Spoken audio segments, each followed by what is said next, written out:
Hello,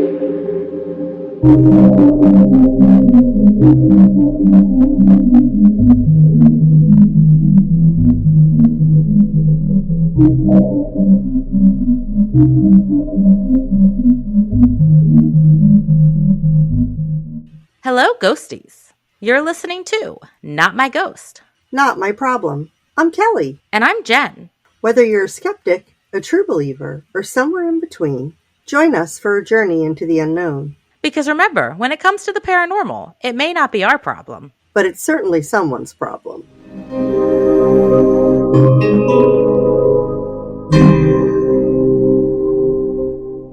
There it is. Now it just popped up. Yeah, this is how we start today's episode. Forget everything we discussed before. Now, Jen, happy Pride Month. Happy Pride Month, Kelly.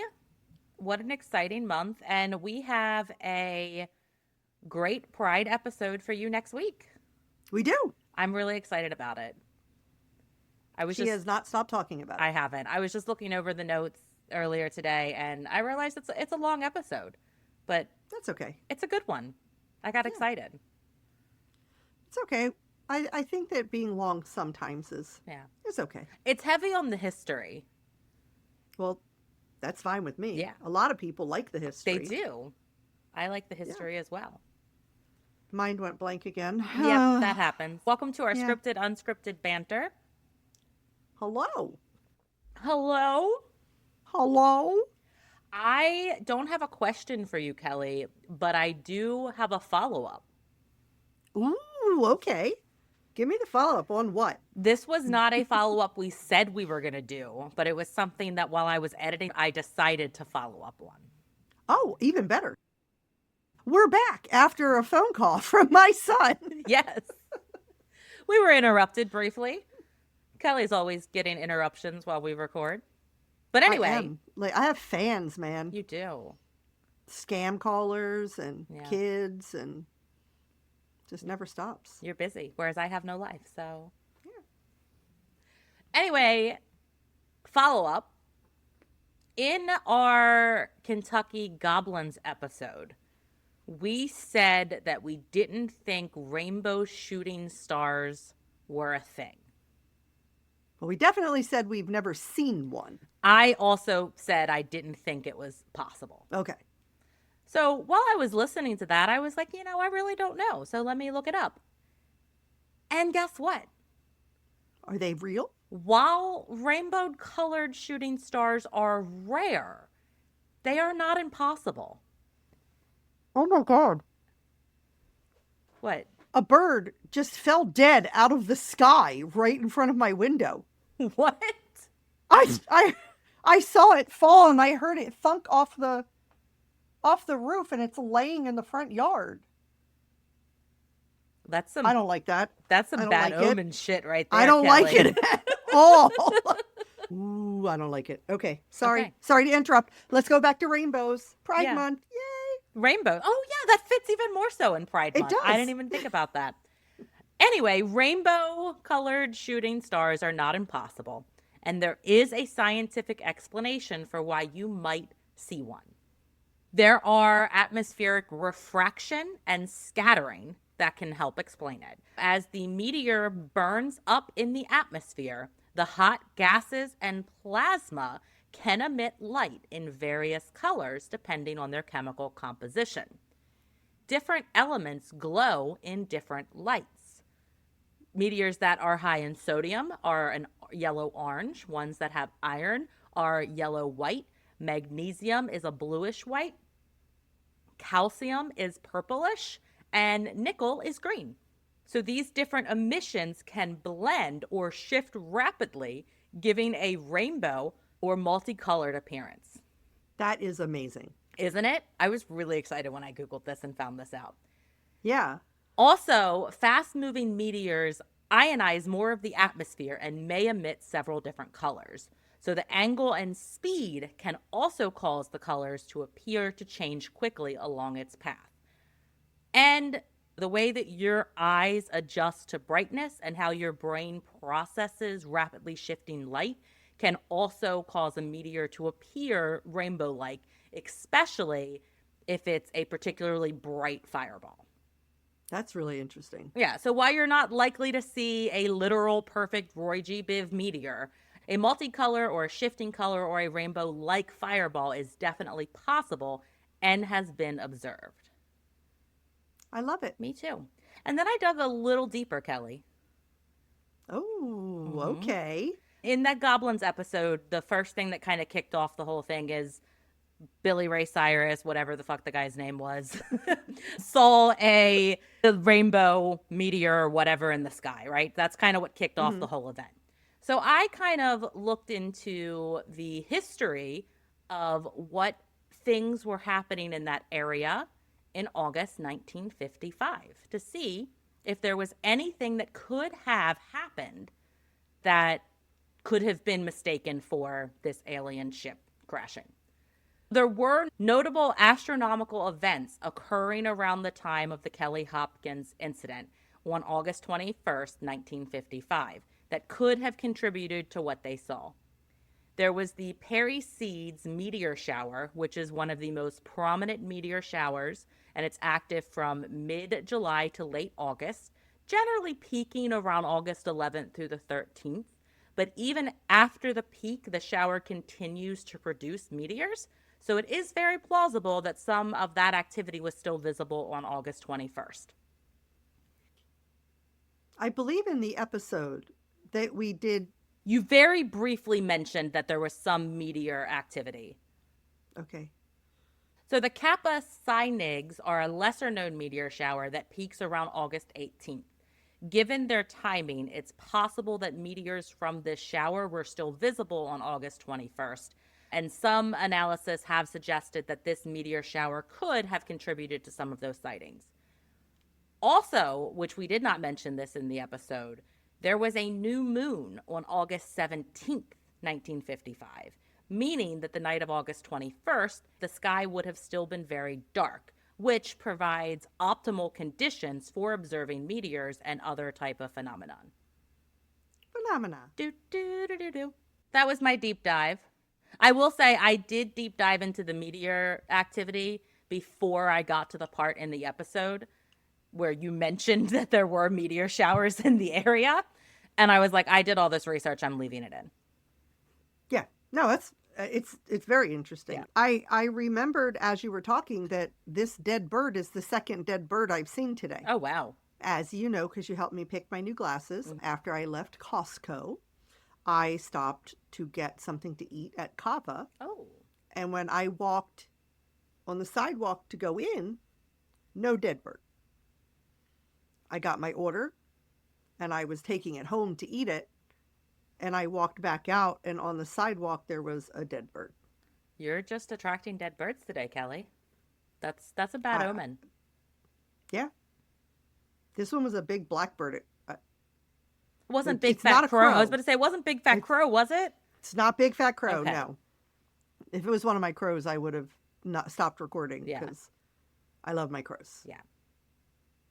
Yeah, but okay. Okay. I'm just really weirded out. Yeah. Well, that's fine because we are going to tell some really weird stories today. Sounds good. Yeah. Welcome to our 4th installment of Paranormal Postcards. I'm so excited. I love reading your stories. Me too. And we have some good ones. We have some new submissions today, some new people that submitted some things. Not that we don't love our loyal submitters, because we do still have some of them. But we also love getting new people that are submitting. So it's super exciting. Yeah. Do you want me to start? It certainly is. Yeah, you go first. Okay, perfect. Well, the first one is from our loyal listener, Katrona. You all know her. You all love her. At least you better, or I'll come after you. Yes. The infamous Katrona. Katrona. Hi, ladies. I hope you're having fun. We are. We're having a good time. Always. Of course. Always. Except Kelly right now is a little freaked out because birds. Dead birds. Yeah. New meds. That's Just shit's going weird it today. is. But other than that, it's a great time. Yeah. I wanted to share this story with you both, which you might be familiar given I shared it on a certain event with a certain other spooky podcast. But hey, she's probably talking about campfire stories with Two Girls, One Ghost. So I may have heard it, but Kelly definitely has not. I have not yet. Here's my problem, okay? It's not that I don't want to listen to the podcast, but the podcast has been around for a long It time. has. And I feel like I have to go for episode 1. You do. And I feel overwhelmed. Yeah. It gives me anxiety thinking about it. Yeah. So I'm trying to get to a place where maybe I could just start with like the newest episode. Yeah. And then if I want, go back. But for right now, I always feel like I have to go to the first one. And when I looked at it, I was like, geez, Yeah. I don't know. Yeah, it is. Felt It is overwhelmed. overwhelming. I've been listening to them for over a year now. So when I started, it was a little less, but it was still a lot. They've been around for a while, but Yeah. I love them. I think they're great. They're very entertaining. I would love one day if we could be a guest on their podcast or vice versa. That would be great. I'm putting that out into the universe because they're really fun ladies. But yeah, anyway, And we're fun ladies. we're fun ladies too. And they're fun ladies. Exactly. What's better than 2 fun ladies? Four fun motherfucking ladies. fun ladies. Yeah, absolutely. Yeah. Anyway, back to Katrona's story. Mhm. When I was younger, I was intrigued by spooky things, as is appropriate for someone who isn't really aware what talents they have just yet. I wouldn't get my first tarot deck until I was a few years older. On this particular day, we were on holiday in Cornwall. I still lived in the UK at the time. And I was probably about 11 or 12. And the pub we went to for lunch had a plaque on the wall that said Cornwall's oldest haunted pub. I want to go there. Yes. That sounds like a blast. Add it to the list. Yeah. And there were ghost stories from patrons in a little book. We love personal ghost stories. I recently stayed somewhere that we will talk about on a future episode where there were diaries there where people would write down their paranormal. Yeah, I can't wait to hear more about it. I haven't talked to you about it at all. She's been either. pretty secretive about it. I think she's waiting to actually tell me live when we record. I don't know. Maybe. Yeah, we'll see. It's pretty good though. Yeah, I'm excited. My gran scoffed and poo-pooed the idea as ridiculous nonsense. That sounds like something a gran would do, which saddened me to hear. But while we were at lunch, Granddad told a story of his own experience at what I now know as Fernie Castle. When he was a child still living in Scotland and was about the same age as I was at the time. He had a couple of friends that were out and about getting into mischief, as is wanted for a group of teenagers in 1940s Scotland. Did teenagers in the 40s get into mischief? I thought that was a more modern day thing. Oh, they did. We just like to pretend like. Well, okay, I will say this. The mischief that they got into was probably laughable compared to the shit people do today. Yeah, fair. I mean, that's probably a fair Yeah. thing to say. I just assumed everybody that's from the 40s was always in their like 70s. Was always like an old person. People were like born in their Yeah, 70s. Absolutely. Yeah, and then Yeah. died in their 70s or older. Or I guess older. they could die older. Yeah. Yeah. Yeah, absolutely. Some dared the others to go to the castle because there was supposedly a rock there that had the blood of the people who were executed centuries ago. Creepy. Ooh. So, full of bravado and not wanting to check it out, they biked over there. That sounds like men. Mm-hmm. Glad things haven't changed. By the time they got there, it was fairly late in the afternoon/evening, and mist was creeping across the moors because, well, Scotland. Yeah, I wouldn't know. I've never been. I have. But it's a good picture. Thanks for painting that. Yeah. They were in the middle of daring each other to go up to a near... Sorry. You say you've never been to Scotland, and I'm like, I have. And technically I have, but I literally went to a Burger King and then took a train back to... Oh, okay. You have. But, I know about all that mist coming over the moors and shit. Boots on the ground, Kelly. That's all it is. Yeah. Boots on the Yeah. ground. You get to mark it off your list. I do. But we'll go back. Yeah. There's a lot of haunted Definitely. castles in Scotland we want to investigate. Yep. One day. Sorry, didn't mean to interrupt. Yes, you did. Yeah. you're paying me back for all the times I interrupt you. What? You never interrupt Never. me. I don't do that. They were in the middle of daring each other to go up to a nearby tower, which was half falling down and only had steps about halfway up it, the rest having crumbled away. They were arguing about who was the most chicken when two bits of mist about person size separated from the rest of the mist and floated towards them, and then past them and up the nearby ruined tower. They floated up the stairs and continued on where the stairs were gone and off into the castle itself where it faded from view. Those fucking ghosts were like, you pansy ass bitches don't want to walk Yeah. up these damn stairs. I'm going to do it myself. Yeah, This was some badass ghosts. it is. Granddad told me he never biked home so fast in his life, and he believed in ghosts ever since then, and told me not to be so close-minded. Well, you are far from close-minded now, Katrona. Seriously. A few days later, he bought me a book about famous and infamous British ghosts. The first story was actually about old Nance, Anne, and her skull that had to be kept in her family's stately home so that the place was not haunted. I know about that one. Two Girls, One Ghost did an episode on that one. Okay. It's fascinating. And The Nameless Horror of Nightingale Square. This book is unfortunately lost to time, darn it, and a transatlantic move, which makes me sad. At some point, I'll see about repurchasing it. Please do. Yeah. And let us know the name of it. Yeah. Anyway, I thought you might be interested in a story from the old world, which also helped me become the spooky bitch I am today. Stay spooky. We love it. Katrona.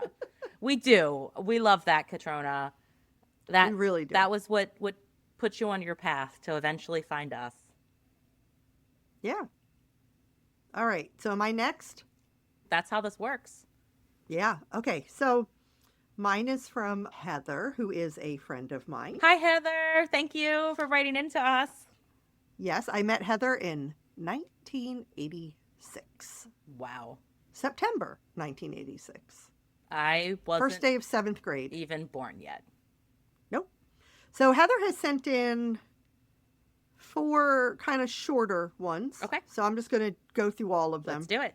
Okay. All right. Story number 1. I was at a local cemetery in Glen Burnie, Maryland, visiting a grave. It was in the middle of the day during the week. I was standing at the grave, and all of a sudden, I started to hear a music melody playing that sounded like what a music box would sound like. But it sounded like it was coming from the ground. Ooh. I looked around, assuming someone was visiting a grave nearby, and there was no one else, and the sound of music seemed to be getting a little louder.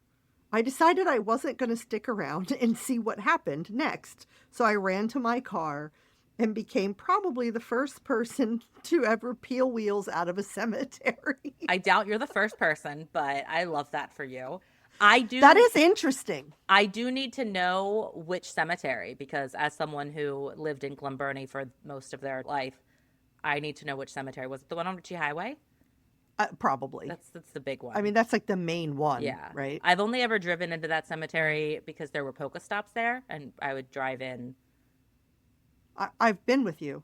Oh yeah, We've done it. We did do that when Yeah. when you Well, played Nick Pokemon. drove. Nick did drive. Our drunk Nick asses. drove. Yeah, We were a little we drunk. were drunk. Yeah, so I asked her because she had told me about this, and I had asked her if she saw, like, if any graves nearby had, like, somebody left, like, a music box, like, on a child's grave, and she was like, there was no reason why I would be hearing this. And I thought it was very interesting that it sounded like it was coming From underneath. like, Yeah. under the ground. That was Yeah. bizarre. Okay, story number 2. If only they knew what goes on in the background. If only. If only. How much I cut out of the nonsense. If you want to get an idea of what goes on in the background, go join our Patreon, because we pretty much, for our monthly Patreon bonus episodes, we leave them mostly unedited.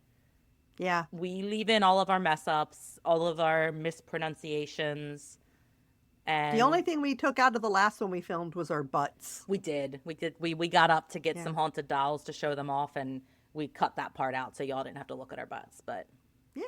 other than that, if you want to hear us pretty much unedited, go join our Patreon. Yeah. All right. Story number 2. I was in my late teens, early 20s, still living at home and was home alone. My mom had hung my senior picture in the hallway. I usually didn't pay any mind, but one day I was heading to my bedroom and I stopped and looked at the picture and took note of the necklace I was wearing and thought, I wonder what happened to it.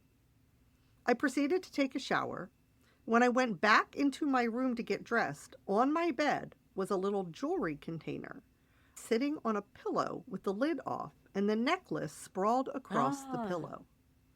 That is wild. Weird. The fact that it caught her attention as she was going by the picture about that necklace. Did the necklace have any type of like special meaning to it? I don't know. She didn't say. Okay, well, comment, Heather, and let us know in the comments on Right social back media. in, Heather. Or Actually, send us another I'll just email. text you. I can text her right now, Yeah. and then I can update you guys. Absolutely, if she texts us, if Live. she responds. Do that. Okay, give me a second. Okay. Do you want me to play hold music? Do, do, Yeah. do. That's Jeopardy. Do, do, do, Oh. do, do, do, do, do, do, do, do, do, do. So when Heather gets back to me, if she does while we're filming, I will update everyone on if that necklace had special meaning. Okay. Because that would be fascinating if it was like some type of special meaning, like especially if it belonged to somebody that had passed away or was given to her by somebody who had passed away. Right. And then like she was thinking about it and it just appeared out of nowhere. I love that. If it's not that, then she's got some pretty serious psychic powers to make it manifest it like that. Or she just has a friendly ghost that is like, you wanted to know what happened to this necklace, and I knew what happened, so I just laid it out here for you. Yeah. There is, story 5 might indicate who it could have been. Oh, okay. That might have done that, I think. But anyway, story number 3. Okay. I had just returned home from a viewing from someone I went through middle and high school with. She had passed away suddenly from a brain aneurysm at age 19. Oh, my God. I remember this when it happened. And I just want to say, she was kind of an asshole. And I know we're not supposed to talk bad about the dead, but she really was an asshole. And Heather, listening to this, is shaking her head yes. Are you okay? No, I was drinking wine when you said that, and I wasn't expecting it. She really was. Okay. At least she was to me. Okay. That's fair. Maybe other people had a different experience of her. Anyway, I was in my room getting ready for bed when suddenly I got this overwhelming feeling that she was standing behind me. I stood there kind of frozen, not sure what to do. And out of the corner of my eye, I saw the remote to my TV sitting on my nightstand. I reached over and grabbed it without turning around and put the remote over my shoulder and hit the power button. And as soon as the spark of light from the TV came on the screen, that feeling was gone and I never felt it again. See, I'm thinking Heather might have something. I mean, she was just at a funeral. We were young. Because this person was 19, so were we. Yeah. And I guess funerals are sad and can be, But still, spooky. But it sounds. I don't know, man. That necklace thing in this is making me think that Heather might. Yeah, it sounds like you got some abilities that you need to work on, Heather. Yeah. Alrighty, story number 4. Okay. Several years ago, my family and I were doing a ghost tour in Gettysburg and was touring what once was an orphanage during the war. At the time, the orphanage was ran by a truly evil, horrible woman named Rosa Carmichael, who Hold on. tortured Wait. and Be quiet for a second. I thought I just heard voices. in your apartment. No, in the headphones. It's hard for me to hear what's in the room because I have the know. headphones on. That's why I asked you to stop talking, because I thought I heard. I couldn't make out what it sounded like. A male voice. Maybe it's Elias. You guys don't know who Elias is yet. No. Kelly, I don't I think just- anyone could know any of your dolls because you've got like 60 of them at this point. Who's to say that's enough? It's probably not. There could be more on the way. Nobody knows. We don't know. Are there already more on the way, Kelly? I don't know. Maybe. Jesus, you have a problem. I just glued Elias's head back on too, so he might be a little grumpy that his head broke off during shipping. He might be. Maybe. I didn't hear anything, but I'm interested Yeah, I'll have to go back and to listen to it. And Yeah. I also want to point out that I did just shame you for ordering more dolls, but if I had money, I would probably have just as many as you. So I can't really say anything. Okay. I don't remember where I was in this, so Rosa Carmichael, terrible person, owned this orphanage. Yes. Who had tortured and even killed some of the children. Oh, no. While the tour guide was telling the history of the building, I pulled out my phone and Googled Rosa so I could read more about her later. I guess she didn't like that because the next day when I opened up Safari, my entire search history was gone. And would happen every time I Googled her, even after I was home. Weird. The crazy thing is when I got a new phone later on and I decided to Google her again. But that time the search stayed. So it was almost like the phone was like haunted. Right, because that's the phone that was there when she went. Right. That's nuts. That's crazy. Again, Heather, I think you got some. Oh, is this Heather? Okay, she said no. This is about the necklace. Yeah, okay. She said no, that's what was so weird about it. It was probably a Christmas or birthday gift, but anyone special who would have given it to me was still alive. In fact, I had forgotten all about that necklace until that day. Weird. Well, thank you, Heather, for getting back to us so quickly. We appreciate it. Yes. There's story number 5 for Okay. Heather. And this is what I think maybe might have happened. I'll have to confirm with her that this person was, well, no, obviously this person was already passed. Oh, okay. Okay. So story 5. This is actually my dad's experience, but I wanted to share the story. His dad had passed at the age of 35 from a massive heart attack when my dad was 15. Fast forward to when my dad was an adult and married with a family. He was out in his workshop at our house that obviously his father never saw, and he turned around and saw his dad standing there in a suit looking at him. My dad said he didn't feel afraid, but peaceful after all. It was his dad he was seeing.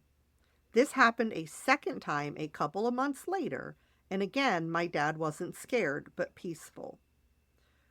A third visit happened, but this time my dad said he felt scared and he knew that wasn't right, so he looked at the figure and said, "Get out of here, you are not my dad," and the figure disappeared. Oh, my goodness. This is what I'm learning from this. One, Heather's father already passed. This is the house Heather lived in Yeah. with the necklace. Right. Maybe it was her grandfather Yeah. that was like, oh, she's thinking about that necklace. Let me help her Let find me help her. But what I get from this is that her dad was very in tune with the energy of what he was seeing. Right. And so he'd seen his dad twice and it was very peaceful, but then he saw it the third time and he felt it was off. something And he was else like, that you wasn't got to go. That wasn't his dad. It was something else. Right. Trying to take it could have been advantage. something else. Like, hey, he's seen his dad. Let me pretend like I'm him. Yeah. But he was very in tune, which makes me think that that's more likely that Heather might be. Yeah. I agree. Yeah. And that is Heather's email. Yay. Thank you, Heather. Thank you for Yeah, I writing really in. appreciate you writing in. Yeah.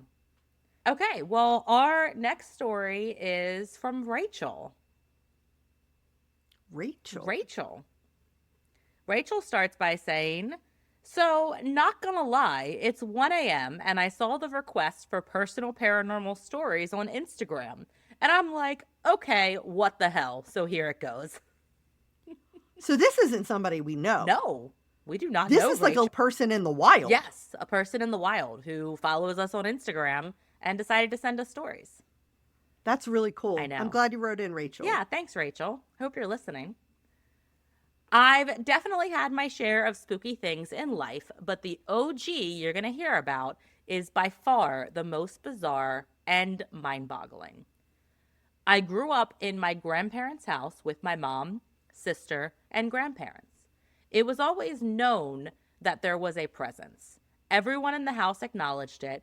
It wasn't mean or oppressing, it was just around. And all throughout my childhood, I remembered eerie little things like pictures jumping off the wall, knocks, or I say his because, well, you'll see.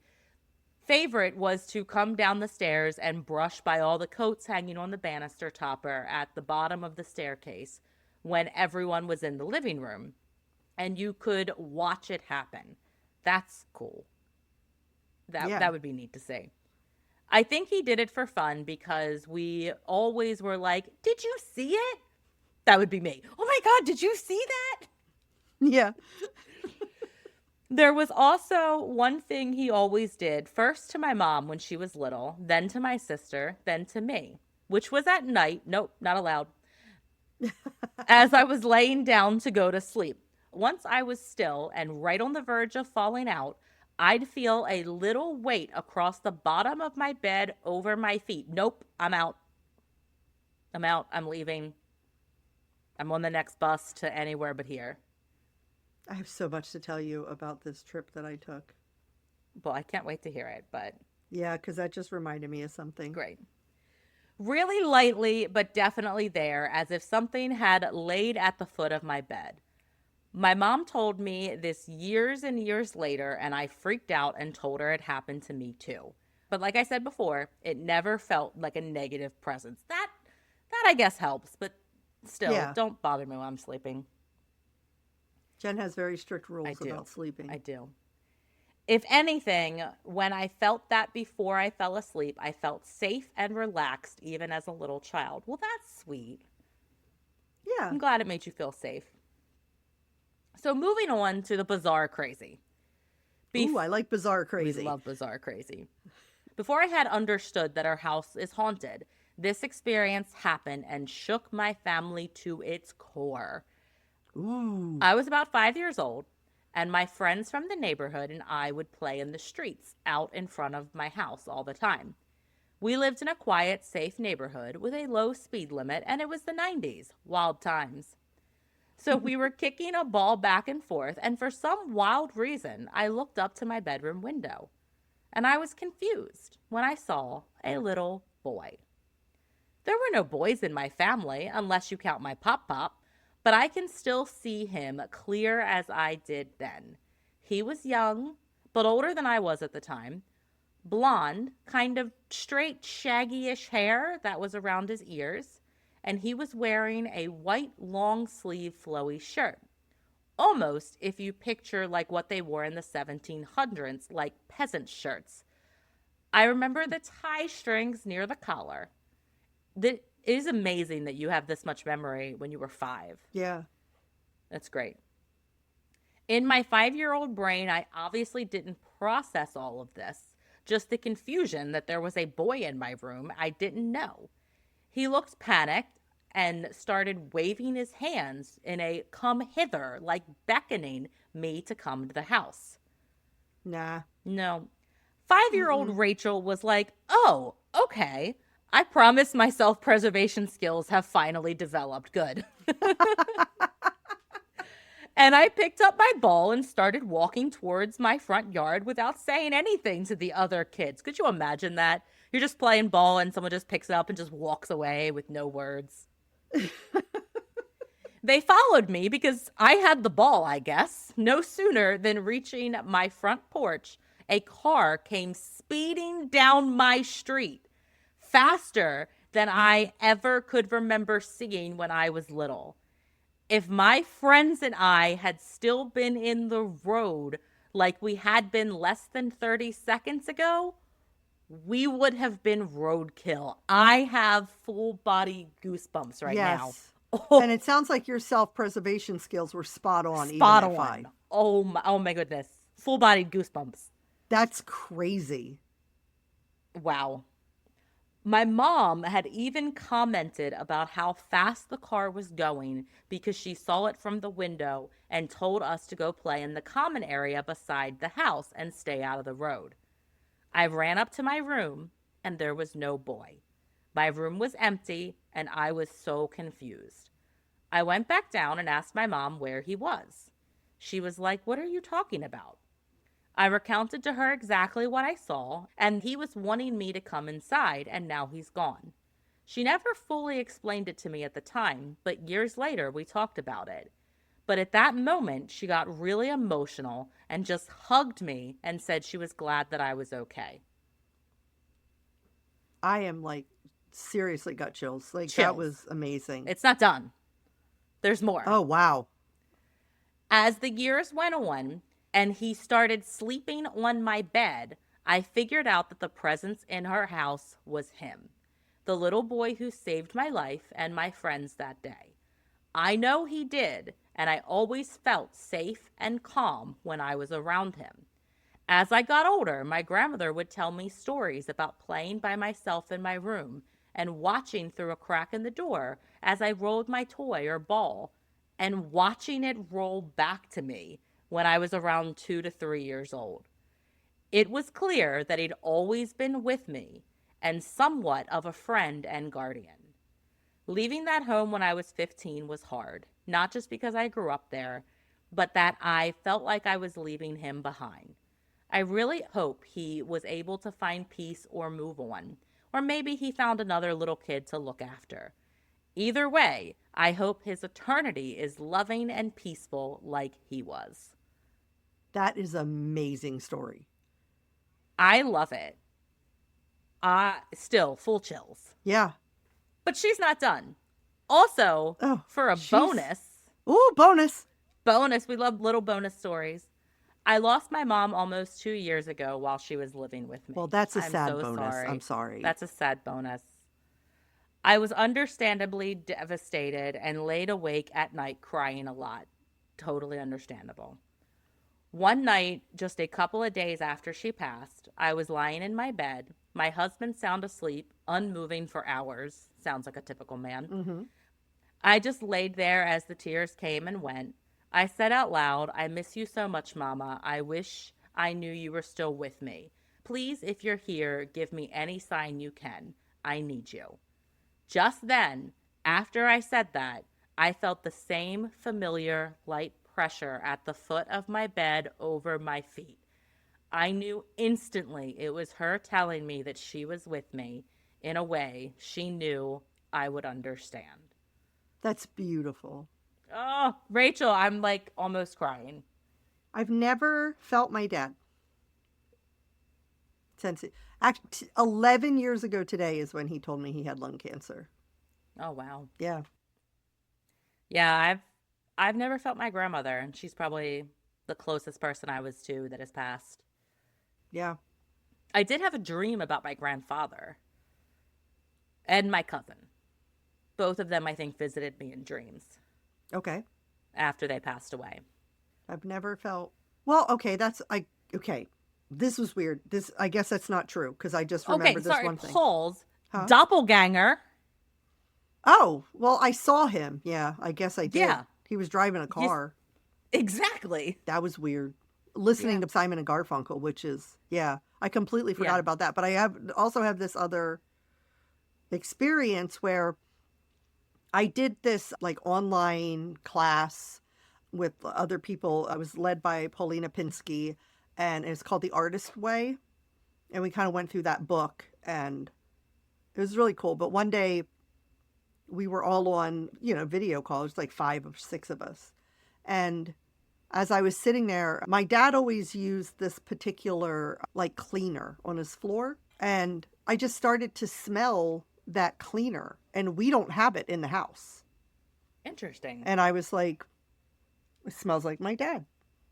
Yeah. Like he didn't smell like that, but it was a smell that I associated with my dad. Okay. Yeah. I could see that. So that's interesting. Okay, you got another story. I do. For me, right? For us. I do. And this one is from Katrona. Katrona. Okay. I'm going to have to pull up my thesaurus for this one. No. Katrona makes me smarter, and I like it. All right. She does. She uses a lot of big words that we don't does. understand. So this one says, "Hello again, ladies. Here's the story of my first properly confirmed haunted experience. Oh, Yeah. okay. Before my mom and I moved to the U.S., we rented a bungalow for a year. Oh, I love that she put in parentheses duplex. Like she's like, now she's Oh, explaining to me like maybe what she's talking about. yeah. The Thank you. yeah, the couple who owned it had upgraded the kitchen before we moved in and had someone in to fix the crack in the wall of the front room that we found once the paint started peeling after we moved in. That's giving me Doctor Who vibes. Yeah. Crack in the wall. Yep. The last project was upgrading the tiny, well, it was more of a hallway to outside than it was a porch because it was maybe 15 feet wide and just had enough room for a couple of shelves for storage, and converted it into a glass patio with room for a table and chairs while we lived there. Okay. They'd bought the place from the family of the elderly couple who had owned the place before them. He had passed away a few years before, and she passed a month or two before they bought it. There was a fish pond in the back garden that had apparently been the old man's pride and joy, but it had gone to disrepair because his wife hadn't been able to take care of it before she passed, and the family had lived too far away to really help out. There were still fish in the pond, but it was overgrown with weeds and lily pads. The day the builders showed up to start taking down the old porch, I was home by myself as it was summer holiday from school, and Mom was at work. I was going through the house to get ready to meet Mom on her lunch break to buy school clothes when I suddenly heard a woman humming in the main entryway to the house. I knew it wasn't the builders because that was two men. They were outside, and it wasn't me. I said, hello? Hello? But nothing. If you guys don't know why we keep saying hellos like that, and you haven't started watching Project Fear by now, I don't think we can help you. We can't. I told Mom about the voice I heard, and she wondered if the former owner had been stirred up by part of her home being broken down. That is a common thing that can happen with home renovations with the paranormal. Definitely. We didn't hear her again as they were building, but we felt her hovering, slightly agitated presence here and there. After the porch was finished, my stepdad was visiting from the U.S., and we spent a day clearing out the pond of all the overgrown weeds and some of the lily pads as well, so it wasn't so choked up. After that, we didn't feel or hear the humming woman anymore. We think she was happy that her husband's pond was back to its cared-for state, and the house was being looked after too. There was no more activity in the house before we immigrated. Thanks for reading, Katrona. Aw. Thanks, Katrona. Yeah. We love your stories. Yes, we do. Please keep sending Just them keep to us. sending them because we'd absolutely Keep sending love them them. all. We've already got another one in our inbox from her that'll be in next month's, 2 months from now's episode. Awesome. So, yes. And we have, brain fart. This is I had a brain fart. Or really, well, no, my brain didn't just fart. It's been farting. Okay. Now it remembered. This is the first episode that we've recorded since we got a new Patreon donor. That's right. And one of the cool things you get when you become a Patreon donor is you get a shout out in an episode. You do. So we want to welcome Jendi to our lovely, tiny, close-knit family. And thank you for supporting us. And we are so excited to have you. What made me remember is because Jendi's also sent us a story. Oh, okay.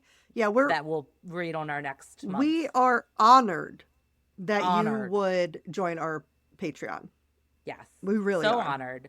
The fact that anybody pays us anything to do this is amazing. It is. So, yeah, welcome. We know how hard worked for your dollars are. Yes. And we very much appreciate it. We do. So, yeah. Yeah. Glad I remembered because I want to make sure I give her a proper shout out. That's right. Welcome, Jendi. Welcome to our lovely tiny community of 4.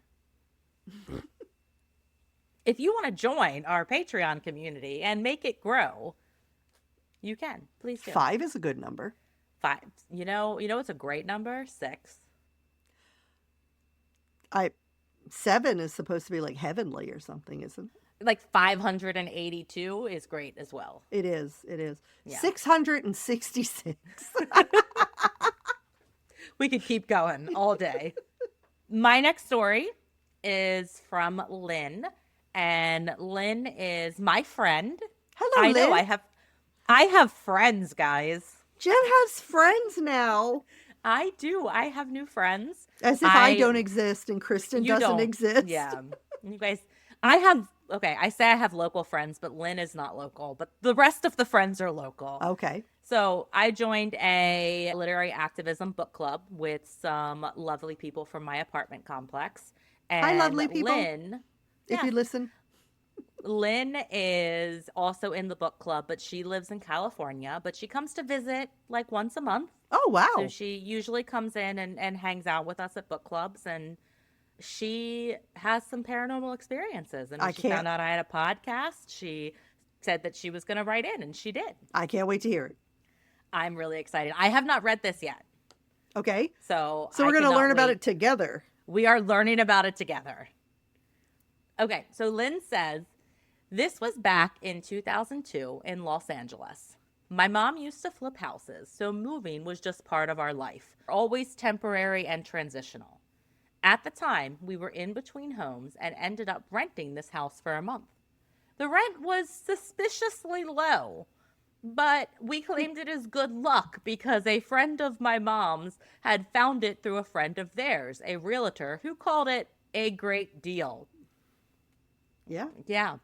Yeah, great deal. Haunted Zillow. I'm still pushing for it. I love it. I absolutely love it. The house was already furnished, which struck us as weird, but we figured it was convenient. Again, lucky for us. One less thing to worry about. So we moved in, me, my younger brother, and my mom. But from the beginning, something was off. The lights would flicker for no reason. The TV turned itself on, always static or a VHS setting with that light buzzing sound, even though none of us really used the living room. And for those younger listeners, because we know you're listening, VHS was what we used before DVDs and Blu-ray and streaming. Yeah. Yeah. It's really old. It's really old. The attached garage supposedly couldn't be opened. Something about a missing key. That's weird. If you have something in there that you can't open. Yeah. Because the key is missing. Yeah, I don't like it. I don't like that No either. secrets, damn it. No secrets. No. At the time, it was just another detail we shrugged off. We're a family of mystics. I love that. My mom had supernatural experiences her whole life. So when she started waking up every night around 3 a.m., feeling uneasy or watched, we didn't panic, just prayed. For me, the strangeness started on the computer. Late at night, I'd be online, and these aggressive pop-up ads would just burst onto the screen. Get out. But then the next ad would be a vacation package to Hawaii or something. What? The ghost is telling you to get out of the house and go to Hawaii. There you go. Yeah. Sounds like I'd take that advice. I would too. Yeah.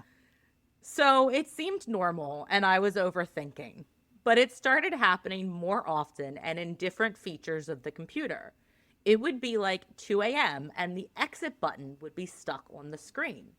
But I wasn't in any application. I started to feel like the computer was haunted or had a will of its own. The pop-ups multiplied. Then the screen would freeze or glitch out on a single word like leave. That's weird. That is weird. If you were just saying the pop-ups multiplied, I would have been like, you have a computer virus, because right. That's what used to happen back in the day with computers. But the fact that it would say leave, that's unusual. Yeah. Soon, it wasn't just the computer. The air conditioner would blast ice cold and refuse to adjust. or it would be the heater trying to roast us alive. My little brother stopped showering with the door closed. He swore someone was knocking every time he was in there, but it was never me or my mom. By the third week, my mom wasn't sleeping at all. She'd nap during her lunch breaks instead. One night, after another power surge, we all agreed that something was here, and it wasn't happy. We called in my grandmother and a priest. We lit sage, said prayers, and did a full blessing in every corner of the house. That night, things felt calm. But the next day, it came back with a vengeance. Usually does. TV on, off, lights flickering. The computer stuck on that exit screen again. Doors that have never been closed were suddenly locked shut. And then, this still gives me chills, but the garage door, the one that we couldn't open, was wide open. Nope. Nope. Mm-mm. I'm out. I don't like that at all. Burn it down. Burn it to the ground. Inside was furniture, clothes, belongings, a walker, old dresses, and a vintage vanity. It looked like someone had just disappeared. My mom finally confronted the realtor and asked if there was anything we should know. That's when we found out the previous owners, an elderly couple, had died in that house, in the bedroom my mom was sleeping in. We packed our stuff and left that night. A family member offered us a spare room to crash in. It was empty at the moment, unfurnished, but we brought an air mattress same night because we feared returning back to that house. We just wanted to move on, but something definitely followed us. Oh, That night, man. I don't like it. I don't like it. no. That night, we all had trouble sleeping. Around 3 a.m., my mom and I woke up at the same time. She felt cold air, like something was breathing next to her. Fuck that. Fuck it, I'm out. No, I know I've said I'm out like 7 times, but I just want to reiterate that I am out. I am in another country out. I am in Hawaii. We're all in Hawaii now. We're all boarding a plane and flying to Hawaii. I looked over expecting to see my little brother, but he wasn't there. Instead, in the corner, there was a figure. I remember pointing quietly for my mom, but totally fucking scared. My mom turned to look, and then it melted into the wall. And a second later, there was a loud pop. The air mattress deflated beneath me. It fucking popped the air mattress. When we turned on the lights, there was a tear on my side of the bed, a clean cut. We never went back to that house. I still don't know what it was. Maybe a spirit stuck in limbo? Maybe the couple was upset that we hadn't asked permission to sleep and use their things. All I know is whatever it was, it didn't want us there. And now, every time I move into a new place, I sage, Palo Santo, and introduce myself just in case a ghost is still trying to pay rent. Sage and what? Palo Santo? And that is? That is another form of cleansing. Okay. Yeah. That is crazy, Lynn. That had to be terrifying. Lynn, you undersold this story to me. Just want to throw this out there. When you told me that you had a story of like a haunting from your childhood, I was just like, oh, okay, you know. And then, wow, I'm speechless. That's crazy. That is insane. Thank you, Lynn, for writing in because holy shit. Yeah, I don't like I don't know if that was I don't know that was a entity of a person. No, it didn't sound like it. It definitely did not. No. We do have a couple more stories, but this episode is already getting a little long, so we will read them next time. Yeah. And if you guys eventually want us to do this once a month, send us more stories. Yeah. Because right now we're doing it every other month. But if the more you send us, we might be able to do these once a month because they are fascinating. Yeah, and I we love reading your haunted spooky tales. Yeah, and we will get to them all. We will. We just We have will to read keep them. the episodes at a reasonable length. So Yes. So we have 3 stories in the bank already for 2 months from now. yeah. If yours did not get read today, it will get read in 2 months. Yep. And thank you for sending them in. Thank you. Well, that brings us to the end of this episode of our Paranormal Postcards. If you loved what you heard, please take a moment to rate, review, and subscribe to our podcast wherever you listen. Your support helps us reach more listeners and share even more spooky stories. And don't forget to follow us on Instagram at notmyghostpodcast and on Facebook at Not My Ghost, Not My Problem. We will post pictures and updates and all kinds of other fun stuff. We will. If you want even more ghostly content, consider joining our Patreon. We have some fantastic exclusive perks for our supporters. We do. Please go join us. Yeah, like completely unedited except for our butts. Yeah. And if you have ever had a spine-tingling paranormal encounter, share your story with us at notmyghostpodcast@gmail.com, and you will hear it featured on a future episode. You will. 100%. Well, thank you for joining us on this exciting journey through the unsettling tales of our listeners. Seriously unsettling this time. It's very Lynn, I'm looking at you. Yeah. I'm unsettled. Remember, as you write in your spooky stories, keep this in mind. If it is your ghost, it is your problem. Until next time, stay spooky. And stay skeptical.